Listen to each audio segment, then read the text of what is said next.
সময় যত কমে আসছে ততই বাড়ছে বিপিএল নিয়ে উত্তেজনা। ঢেলে সাজানো এই আসরের ড্রাফট হতে এখনো বাকি বেশ কয়েকদিন। তবে তার আগেই টানা 2টা ছক্কা ঢালিউড সুপারস্টার শাকিব খানের। প্রথমেই সরাসরি চুক্তিতে দলে ভিড়িয়েছেন তাসকিন আহমেদকে। এবার ঢাকা ক্যাপিটালসের নাম লেখালেন সাইফ হাসানও। টেস্টের জার্সি গায়ে আন্তর্জাতিক ক্রিকেটে পা রেখেছিলেন সাইফ, তবে সেটা বেশ পুরনো কথা। বর্তমানে বদলে গেছে প্রেক্ষাপট। চলতি বছরের ছোট ফরম্যাট টি-20 দিয়েই আলোচনায় এসেছেন তিনি। এশিয়া কাপ সহ সর্বশেষ কয়েক সিরিজ ধরলে বলা যায় টি-20তে এই মুহূর্তে সাইফই দেশের সবচেয়ে বড় তারকা। আর সেই তারকাকে দলে ভেড়াতে যে ড্রাফটের দিন হুমড়ি খেয়ে পড়বে ফ্র্যাঞ্চাইজিগুলো, সেটা অনুমেয় ছিল আগে থেকেই। কিন্তু এই রিস্কটাই নিতে চায়নি শাকিব খানের ঢাকা ক্যাপিটালস। আগে ভাগেই সাইফকে দলে নিয়েছে তারা।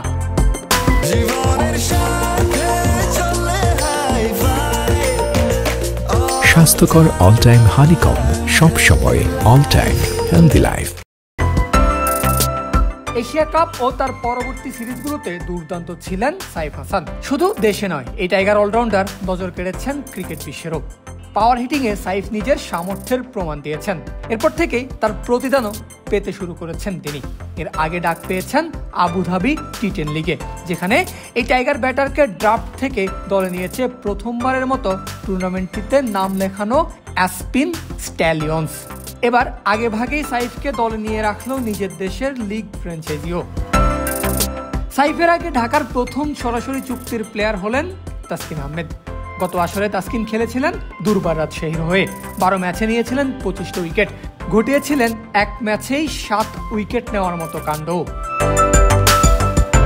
শুধুমাত্র গত আসরেই নয়, বিপিএল ইতিহাসের অন্যতম সেরা বোলারও তাসকিন আহমেদ।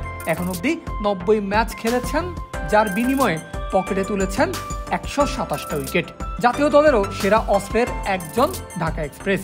তাই এমন বোলার আগে ভাগেই বুক করে রাখতে চাইবে যে কোনো দল। ঢাকা ক্যাপিটালসও সেটাই করেছে।